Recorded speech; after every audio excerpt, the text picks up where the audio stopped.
신약성경 히브리서 12장 2절 말씀.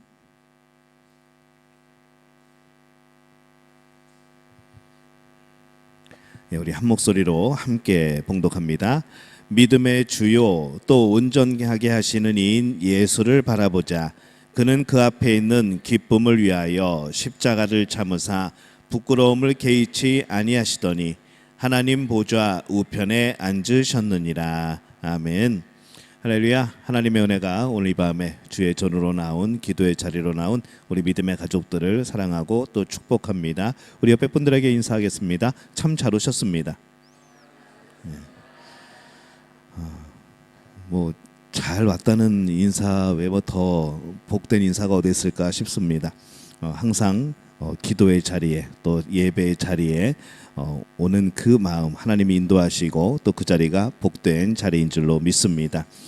우리가 예수님의 사람은 어떤 사람인가? 먼저 우리가 기도의 사람이다. 그리고 이제 믿음의 사람이다.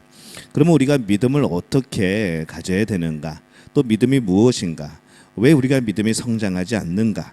또 오늘 이 네 번째 말씀은 우리가 믿음의 장애물이 무엇인지를 알고 또 이기는 방법을 오늘 함께 말씀을 나누고자 합니다. 많은 그리스도인들이 온전한 믿음 이걸 갖고 싶어 합니다. 근데 흔히들 하는 말이 그거죠. 믿음이 잘 생기지 않아요. 믿음이 성장하지 않아요 라고 말을 합니다. 왜 우리에게는 이 다윗이나 이 사도 바울처럼 이 베드로처럼 그런 믿음이 생기지 않는 걸까? 왜 우리에게는 그런 용사들과 같은 그런 믿음들이 생기지 않는 것일까? 우리 믿음의 선배들과 같은 그 순교의 믿음, 그 환난과 핍박 가운데서도 굳건하게 복음을 지키며 살았던 왜 믿음이 우리에게는 없을까? 고민하게 되는 것이죠. 그래서 우리가 가만히 생각해 보면은 우리 안에 어떤 그 믿음을 무너뜨리는 장애물들이 있는 것은 아닌가라는 생각을 해보게 됩니다. 그래서 오늘은 그 장애물이 무엇인가 그것에 대해서 함께 말씀을 나누려고 합니다. 먼저 우리 믿음의 장애물의 첫 번째는요, 죄입니다. 한번 따라 봅시다. 죄. 이게 첫 번째입니다. 나중에 또 물어봅니다. 믿음의 장애물 첫 번째는 죄입니다. 죄는 이 하나님으로부터 오는 은혜를 가로막는 최대의 장애물이 되어집니다. 왜 그런가 하면은 일단 죄는 하나님과의 관계를 끊어지게 만들죠. 하나님과의 관계를 멀어지게 만듭니다. 하나님과의 소통이 안 되어지게 만드는 것이 바로 죄입니다. 그래서 사탄은 늘 우리가 죄를 짓도록 유도를 하고 유혹을 하고 또 미혹을 하죠. 왜냐하면 죄를 짓는 그 행위 자체도 문제이지만은 그것으로 인하여서 우리의 영혼이 또 우리의 심령이 하나님과 단절되어지는 겁니다. 그럼 하나님과 단절되어지면은 그 다음부터는 사탄 마음대로 할 수 있는 것이죠. 옛날에 전쟁 때에 제일 중요한 부분이 통신입니다. 통신이 되어야지 이게 이제 포격도 지원도 받고 후방에서 지원도 받고 이제 더 추가 병력도 오고 여기 있는 상황도 얘기해주고 그래야지 뭔가 전쟁이 진행되어지는데 그러다 보니까 제일 많이 죽는 사람이 누구인가 하면은 이 연락병, 무전병들이 많이 죽습니다. 일단 무전기에 총알 한 대 맞으면은 이미 고장 나죠. 그리고 이 무전병이 죽으면 이 통신할 방법이 없어집니다. 그러다 보니까는 제일 무거운 거 짊어지고 다니고 또 제일 가장 빨리 죽는 사람이 바로 이 무전병들이라는 거죠. 근데 마찬가지입니다. 우리도 이 하나님과의 관계가 끊어지면 하나님과의 소통이 끊어지면 죄로 인해서 그런 것이 끊어지게 되면은 이 대책이 없다는 것이죠. 우리가 죄 가운데서도 어떻게 해야 이 죄를 해결할 수 있는지 어떻게 해야 용서를 받을 수 있는지 이 마음을 주시고 우리에게 말씀하시는 분이 하나님이신데 이 관계가 서운해지다 보면은 이 해결할 방법이 없는 겁니다. 1907년에 이 평양 장대현 교회 이 신년연합 집회 때 회개 역사가 나타났는데 그때 이 수석 장로였던 이 길선주 장로가 온 회중 앞에서 친구가 유언하면서 맡긴 돈이 있었답니다. 200원. 그 당시에 200원이죠. 1907년에 200원. 지금으로 얼마가 될지 모르겠지만은 그 중에 자기가 이 100원을 떼어 먹었답니다. 그래서 그때 100원을 가로챈 것을 그 신년 집회 때 너무나도 마음에 찔리고 이게 죄라는 게 느껴져서 그때 사람들 앞에서 공개적으로 회개를 했죠. 내가 잘못을 인정했을 때 그때 그 집회가 그때부터 성령 충만한 집회가 되어지고 이 길선주 장로가 성령 충만함을 받고 이 하나님의 영이 임한 것을 그때 우리가 기록으로 우리가 보고 있습니다. 그래서 이 죄라고 하는 것은 하나님과의 관계를 막는 겁니다. 하나님으로부터 오는 은혜, 또 하나님을 통하여 얻어지는 믿음에 대해서 굉장한 큰 장애물이 되어지는 것이죠. 믿음의 장애물 첫 번째는 뭐라고 그랬죠? 죄. 아직까지는 기억이 살아 있습니다. 자, 믿음의 장애물 두 번째는 부정적 자아와 상처. 한번 따라해 봅시다. 시작. 부정적 자아와 상처. 우리 지난주에 계속 몇 번 반복했던 이야기가 있습니다. 믿음은 어디서 난다고요? 그렇지. 어떻게 알았을까요? 믿음은 들음에서 나는 겁니다. 믿음은 들음에서 난다고 말씀을 드렸죠. 근데 이 성경적인 믿음만 들음에서 나는 것이 아니고 이 부정적인 믿음도 들음에서 납니다. 우리가 다른 사람으로부터 뭐 이런 얘기를 계속 듣는 거죠. 야, 너는 왜 이거밖에 못하냐? 너는 왜 하는 짓이 그 모양이냐? 에이, 나가 죽어라. 만약에 계속해서 이런 이야기를 듣는다고 한다 그러면은 이런 부정적인 메시지를 오랫동안 듣다 보면은 열등감이라는 믿음의 장벽이 생겨집니다. 다른 사람으로부터 받은 상처가 치유되지 않을 때 그것이 믿음의 장애물이 되어진다는 것이죠. 예를 들어서 그렇습니다. 우리가 하나님 아버지라고 부르죠. 근데 이 하나님 아버지, 어머니의 그 사랑과 같은 품어주시는 그런 하나님의 은혜, 이렇게 표현을 하는데 아버지에 대한 상처가 있는 사람들은요, 하나님 아버지 하게 되면은 그 옛날에 나에게 상처를 줬던 그 아버지의 이미지가 하나님께 더 씌워지는 겁니다. 그러면은 그에게 있어서 이 하나님은 어떤 그 사랑이라든가 하나님의 사랑이 느껴지질 않고 자기 아버지가 보여줬던 그런 상처된 모습들, 이런 것들이 이제 투사가 되어서 이제 하나님이 전혀 자애롭고 사랑스럽고 그런 분이 아니게 느껴지는 것이죠. 뭐 마찬가지입니다. 엄마에 대한 상처, 어머니에 대한 상처가 있는 분들은 엄마와 같이 포근한, 그런 엄마와 같이 안아주시는 하나님, 그런 하나님의 은혜, 사랑, 그러면은 이게 실감이 안 난다는 거죠. 왜냐하면 그런 사랑을 받아보지 않았기 때문에. 그래서 이런 상처들, 이런 부정적인 자아, 그리고 부정적인 이런 상처들이 우리의 믿음의 장애물이 되어질 때가 참 많은 것을 또 보게 되어집니다. 첫 번째가 뭐라고 그랬죠? 믿음의 장애물 첫 번째. 두 번째는 부정적 자아와 상처. 자, 세 번째는 세상의 가치관입니다. 한번 따라해 봅니다. 세상의 가치관. 첫 번째는 죄였습니다. 두 번째는 부정적인 자아와 상처였습니다. 세 번째는 세상적인 가치관입니다. 세상은요, 기본으로 깔고 가는 게 있습니다. 하나님에 대한 불신입니다. 불신앙. 그것을 기본적으로 깔고 가죠. 아까 어떤 권사님하고 이제 진화론, 창조론 막 이런 거에 대해서 얘기하면서 지구가 과연 이게 지구가 생겨난 지 얼마나 되었는가, 과학자들의 그런 연구, 그다음에 성경에서 말하고 있는 이 연대, 그래서 그런 이야기를 나눴지만요, 어떻게든지 이 세상은요 하나님의 창조를 부정하려고 합니다. 하나님의 창조가 아니라 어쩌다가 우연히 생겨난 우주, 어쩌다가 우연히 생겨난 지구, 어쩌다가 우연히 생겨난 뭐 이 땅의 그런 생물들, 이제 그런 것들을 말하면서 이 창조론을 자꾸 덮어가려고 하는 것이죠. 굉장히 이 세상의 그런 진화론들이나 이런 과학적인 것들이 진짜 진리인 것 같고 옳은 것 같지만은 그건 역시 인간이 가능할 수 있는, 인간이 검증할 수 있는 그 안에서만 그것이 가능한 겁니다. 그게 그 안에서만 인정되는 그런 이론이 되어지는 것이죠. 근데 만약에 인간이 조금 더 발전을 하고 기술이 발전을 하면은 지금까지 모든 이론들, 모든 논문들이 또 달라질 겁니다.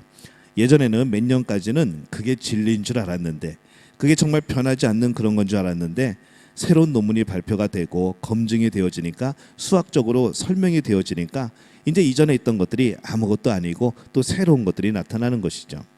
근데 그 모든 방향들이 어디로 가는가 하면은, 하나님은 살아계시다, 하나님이 천지를 창조하셨다로 가는 게 아니고, 어떻게 하든지 간에 세상은 우연히 생겨났다, 이런 원리에 의해서 이렇게 자연스럽게 생겨나게 되었다, 이거를 증명하고 뒷받침해주는 그런 방향으로 간다는 것이죠.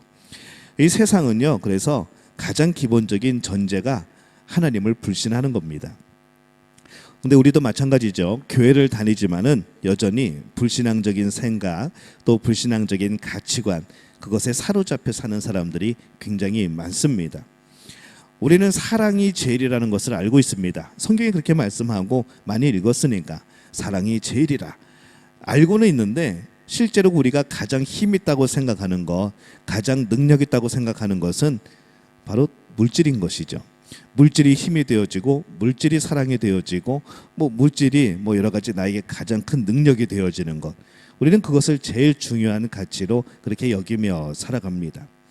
교회의 직분도 섬기는 자리가 아니라 권위를 행사하는 자리로 오해할 때가 많습니다.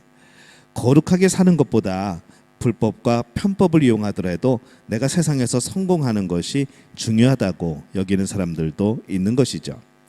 또 주님과의 교제를 통해서 누리는 기쁨보다는 세상의 즐거움을 더 좋아합니다.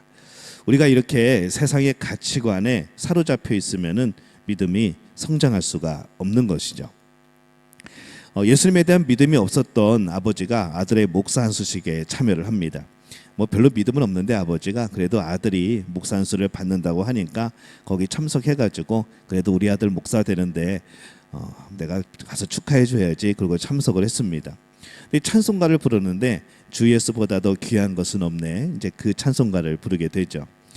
그 찬송가를 부르는데 이 아버지가 마음이 짠한 겁니다. 진짜 그렇구나. 세상 즐거움 다 버리고 세상 자랑 다 버렸네. 이제 자기 아들이 이런 세상의 즐거움, 세상의 자랑을 다 버리고 그렇게 살아갈 것을 생각하니까 너무 안쓰럽고 불쌍하고, 그래서 막 이렇게 눈물을 흘립니다.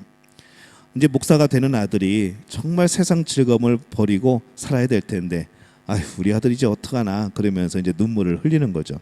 저희 아버지 얘기 아닙니다. 예화를 든 겁니다. 근데 그 아버지가 그렇게 막 눈물 흘리면서 울고 있는데 옆에 있던 딸이 그럽니다. 아버지 너무 심각하게 생각하지 마세요.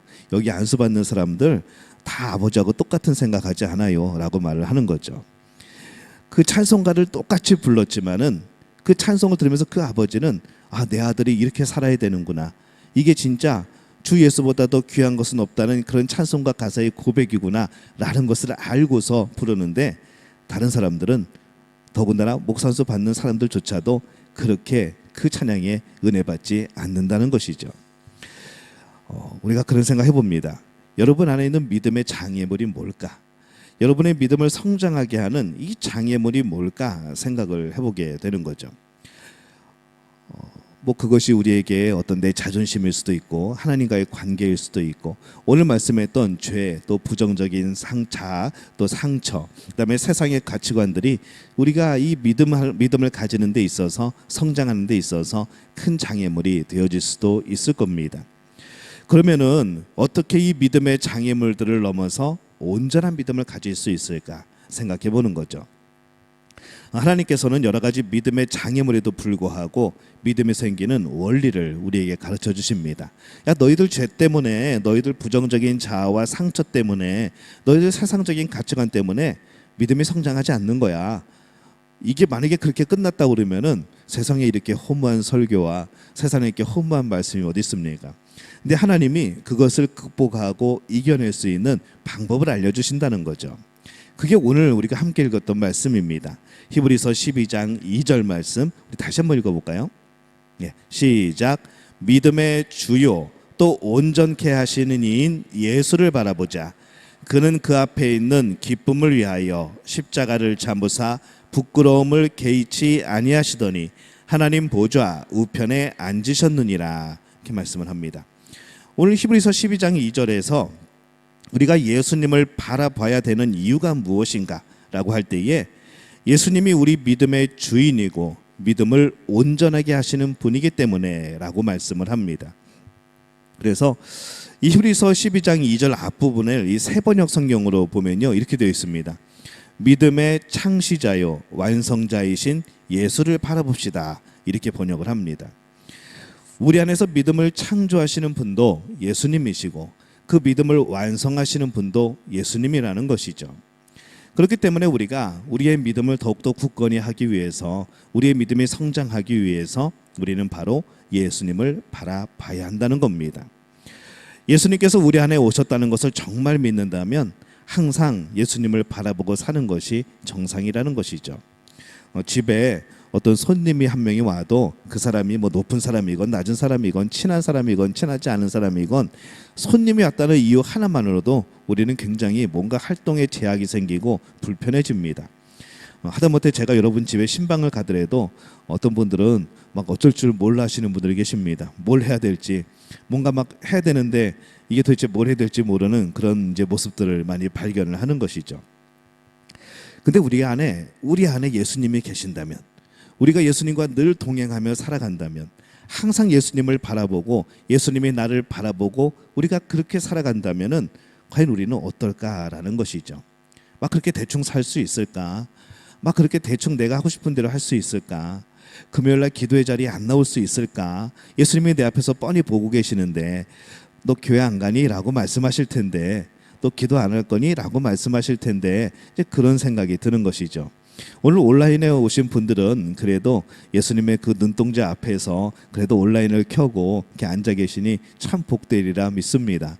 이 자리에 오신 분들은 이게 여러분의 믿음이고 여러분의 예수님을 사랑하는 마음이고 또 기도의 제목들이 있고 또 그 기도를 하면 하나님이 들어주신다는 그런 믿음이 있기 때문에 오신 것이지만은, 여러분이 아마 어떤 분들은 굉장히 이 앉은 자리가 가시방석과 같아서 도저히 예수님이 내 앞에 계시는데 나에게 자꾸 말씀하시는데 안 가고는 못 베겨서 나오신 분들 계실 겁니다. 어쨌건 가운데 근데 항상 예수님이 내 앞에서 나를 바라보신다고 하게 될 때에 우리의 삶은 너무나도 달라지는 것이죠.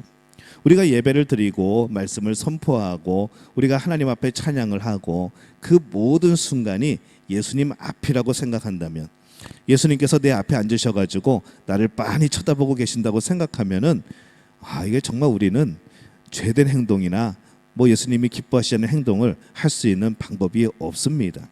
항상 예수님 앞에서는 거룩하고 내 죄가 드러나게 되어지고 우리가 그렇게 살아갈 수밖에 없다는 것이죠. 근데 많은 그리스도인들이요, 하루에 한 번도 예수님을 생각하지 않습니다. 어떤 때는 예배드리는 가운데도 예수님을 생각하지 않는 것이죠. 많은 사람들이요, 주일날 교회에 와서 예배 드릴 때는 그래도 앞에서 계속 예수님에 대한 이야기를 하고 하나님에 대한 이야기를 하니까 뭐 예수님 그런 분이시구나, 그래 내가 예수님 위해서 열심히 살아야지, 그렇게 뭐 결단하고 그러지만은 우리는 어쩌면 그렇게 스위치가 정확한지 모릅니다. 예배가 끝나고 교회를 나가는 순간에 마치 누가 이 전등 스위치를 끈 것처럼 주님에 대한 생각이 탁 꺼져버리는 것이죠. 그래서 이 교회 문을 벗어나는 순간에 우리는 그런 마음이 듭니다. 이제 뭐 하지? 바로 그 생각부터 시작을 하는 거죠. 예배도 끝났고 나는 오늘 하나님 앞에 예배 드렸고 헌금도 드렸고 봉사했고 오늘 뭐 조금 늦게 끝나긴 했지만은 그래도 이제부터 뭐 할까라는 생각이 드는 것이죠. 내가 이제부터 뭐 할까? 좋은 생각입니다. 가능합니다. 이 남은 시간을 어떻게 보낼까? 괜찮습니다. 근데 예수님에 대한 생각도 같이 사라져 버린다는 것이죠. 예수님은 어떻게 보면은 그렇습니다. 나도 같이 가자고, 나도 갇히고 싶다고, 오늘 나머지 시간 나와 함께 하자고. 예수님 아마 그러실 겁니다. 우리 아이들이 떼놓고 어디 가려고 그러면은 엄마 나도 가 그러면서 막 바짓가랑이 붙들고 막 우는 그런 아이들도 있습니다. 예수님을 그렇게 만들면 안 된다는 것이죠. 우리는 예수님과 동행하는 사람들이고 예수님 없이는 살 수 없는 사람들입니다. 근데 우리는 많은 순간에 주님을 잠깐 생각했다가 그 스위치 딱 꺼버리고 내 삶을 살아가는 그런 모습이라는 것이죠. 문제가 생기면은 스위치를 다시 켭니다. 그럼 예수님이 보이죠. 그럼 예수님과 앞에서 기도하고 간구하고 눈물 흘리고 내가 이제 예수님 위해 살겠다고, 예수님이 요 문제만 해결해 주면은 내가 예수님과 더불어 평생을 영원히 살아가겠다고 기도하고 나가면서 스위치 또 꺼버립니다. 예수님은 또 안 보이죠. 우리가 얼마나 이런 일들을 반복을 하는지 모릅니다. 온전한 믿음 가운데 서려면요 24시간 예수님을 바라봐야 됩니다. 한번 따라해 볼까요? 24시간 예수님을 바라보자. 이런 결단이 있어야 한다는 것이죠. 24시간 예수님을 바라본다는 것은 이게 생각만 해도 쉽지 않다고 느껴지시죠. 24시간 한순간도 빠짐없이 예수님 계시지요? 내 앞에 계신 예수님, 내 안에 계신 예수님. 다른 일 할 때 잠깐 잊어버렸다가 아이고 내가 잠시 예수님을 잊어버렸습니다. 예수님 계속 계시죠? 하며 물어보는, 이게 얼마나 어렵습니까? 근데 이게 24시간 예수님을 바라보는 모습은 아닙니다. 아침에 일어날 때 주님의 이름 부르면서 일어나는 것이죠. 나의 하루가 예수님과 시작하는 하루가 되어지는 겁니다. 뭐 마찬가지로 잠들 때 예수님한테 말씀드리고 자는 겁니다. 예수님 저 잘 겁니다. 뭐 꿈에서 찾아오시면 만나드리고요. 뭐 그런 식으로 우리가 예수님을 만나는 것이죠. 그리고 하루 종일 우리가 살면서 다른 사람 만날 때에도 예수님께 기도하고 만나는 겁니다. 사람 만나기 전에 여러분 기도하고 만나시기 바랍니다. 뭐 누군가 차를 마시고 누군가 식사를 하고 할 때 그 전에 잠깐이라도 예수님, 내가 오늘 이 사람과 식사를 하는데, 내가 오늘 이 사람을 만나서 이야기를 나눌 건데 예수님 그 시간에도 함께해 주옵소서.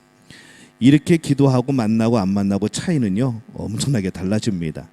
예수님을 인식하지 못하고 만나는 만남은요 마음 상할 수 있습니다. 시험 들 수 있습니다. 그 이야기의 방향이 전혀 하나님이 기뻐하시지 않는 방향으로 흘러갈 수 있다는 것이죠. 하지만 우리가 예수님께 기도하며 사람 만나기 전에 기도하고 만나면요, 우리는 내 마음속에는 예수님이 역사하십니다. 그 예수님이 기뻐하시는 이야기들을 하게 되어지죠. 또 긍정적인 이야기들, 선한 이야기들을 하게 되어지고 예수님 이야기를 하게 되어지는 겁니다. 그래서 우리 믿음 가족들은 누구를 만날 때 그냥 우리 만나서 놀자가 아니라 항상 그 전에 내 마음속에서 예수님께 기도하고 그러고 만나는 겁니다. 혹시 그 사람이 믿음이 약한 사람이면은 오늘 나와의 만남을 통해서 그 사람의 하고 싶은, 예수님이 하고 싶은 말씀을 하게 해주세요. 우리 대화를 통해서 살아계신 하나님을 저 사람이 경험하게 해주세요. 이제 그런 기도를 하는 것이죠. 우리가 그런 목적으로 살아가는 것이 24시간 예수님을 바라보며 살아가는 겁니다. 밥 먹을 때도 이렇게 잠깐 목 운동하듯이 그냥 이렇게 하는 기도 말고 그냥 인사하는 것처럼 기도하지 마시고, 뭐 좀 길어도 어떻습니까? 그래도 아무리 길어도 여러분의 1분 안 넘깁니다. 밥 먹을 때도, 일을 하면서도 우리가 또 예수님께 기도하면서 또 예수님 앞에 있는 것처럼 말하면서 그렇게 일을 하는 것이죠. 늘 주님을 생각하고 주님이 나와 함께 계신 것을 인정하고 살아가는 것이 24시간 예수님과 동행하는 겁니다. 자, 그렇게 생각할 때에 우리의 모습은 정말 그런가? 저는 참 감사하게도요, 목사이다 보니까 늘 교회를 생각하게 되어지고, 또 그런 가운데 교회를 뭐 제 생각대로 제 마음대로 합니까? 예수님께 자꾸 물어보는 거죠. 이거 예수님 어떻게 할까요? 이거 예수님 어떻게 했으면 좋겠습니까? 어떻게 해야지 우리 성도들이 더 성장할 수 있을까요? 물어보게 되는 것이죠. 그래서 가끔 제 아내랑 농담 삼아 그런 얘기합니다. 하나님이 나를 목회자로 만드신 것은, 목회자 안 만들었으면은 아마 나 하고 싶은 대로 살 것 같아서, 아마 주일날 교회도 안 나오고 딴 데 갈 것 같아서 하나님이 나를 목회자 삼으신 것 같다고 그렇게 우리가 농담삼아 막 이야기를 합니다. 하나님 주신 소명이 있고 뜻이 있겠죠. 왜 목회자를 만드셨는지는 그건 이제 하나님이 아시겠죠. 하지만은 그런 생각도 해보는 것이죠. 그러면서 또 한편으로는 감사하게 되어지는 겁니다. 그래서 여러분들 마음을 이해합니다. 주일날 예배 나와서 앉으셔서 예배가 조금 길어질 때 여러분들이 몸을 좌우로 비틀고 자꾸 시계를 쳐다보고 핸드폰을 켜는 그 모습이 이 앞에 서면은 너무나도 적나라하게 보입니다. 아무것도 안 보일 것 같지만은 우리 교회가 조명을 밝게 해놓은 이후부터는 너무나도 더 선명하게 잘 보인다는 것이죠. 어떤 분들에게는 보조 배터리를 드리고 싶습니다. 그 예배 시간이 길어지면은 그 배터리가 닳지 않겠습니까? 그러면은 꺼지면 어떡합니까? 그 사람은 그 예배 시간 내내 배터리 없는 상태에서 어떻게 버틸 것인가 생각하면서 보조 배터리를 선물로 드려야 되나, 이제 그런 분들도 있는 것이죠. 어쨌거나 우리가 이 예수님에 대한 생각, 또 예수님을 내 앞에 모시고 살아가는 이런 마음으로 우리가 살아가야 된다는 것이죠. 성결교단의 유명한 부흥사였던 이성봉 목사님은요, 늘 왼손을 주먹 쥐고 다녔습니다. 이게 뭔가 하면은 사람들이 물어보죠. 왜 주먹을 쥐고 다니냐고, 당신이 깡패냐고. 그러면 목사님이 말합니다. 이거 예수님 손 붙잡고 가는 거라고, 예수님 손 붙들고 이렇게 가는 거라고 맨날 이러고 다니셨던 거죠. 그는 주먹을 쥐고 다니는 방법으로 내가 항상 예수님과 함께 한다는 것을 그렇게 표현을 하고 스스로가 이 의식을 했던 겁니다. 어느 날 소민을 피고 가면 어떨까요? 아, 내가 오늘 예수님 생각하지 못했구나. 그러니까 이 주먹을 쥐고 다니는 것으로 항상 그것을 일깨웠던 것이죠. 예수님이 우리 안에 오셨다는 것은요, 예수님께서 우리의 왕이 되셨다는 겁니다. 그러나 많은 그리스도인들에게 예수님의 왕되심이 분명하지 않습니다. 예수님이 왕이라고 고백을 하죠. 예수님이 나의 주인이라고 고백을 합니다. 근데 사는 모습을 보면은 전혀 안 그럴 때가 많다는 것이죠.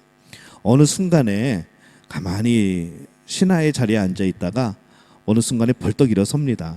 그리고 예수님 앞으로 걸어 나가서 잠깐만 예수님 내려오시라고, 정치를 그렇게 하시면 안 된다고, 나의 삶을 그렇게 인도하시면 안 된다고, 잠깐만 좀 내려와 보시라고, 그리고 앉아가지고 내가 하고 싶은 대로 내 삶을 끌어간다는 것이죠.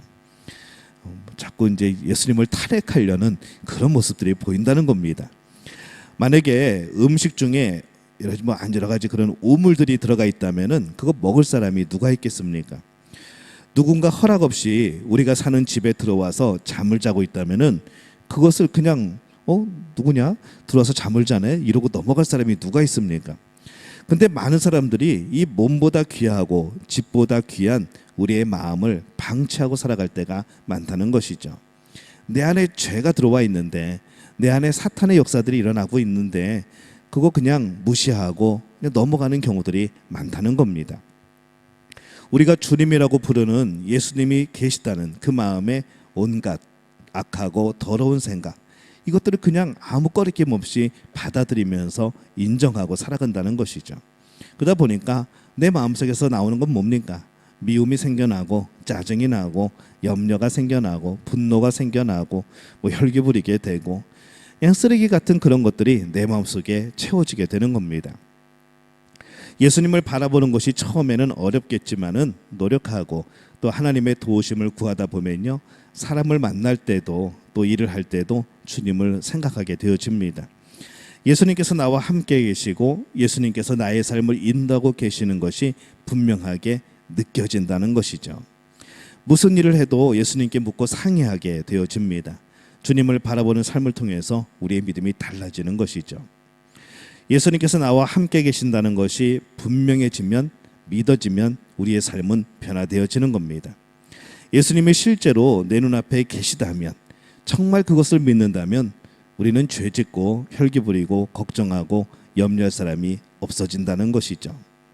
주님을 바라보는 삶을 통해서 예수님의 임재가 실제가 되어지면 그렇게 끊어지지 않았던 습관적인 죄들이 끊어지게 되어집니다. 자신도 다스리기 어려웠던, 내 스스로도 다스리기 어려웠던 혈기, 분노가 사라져 버리는 것이죠.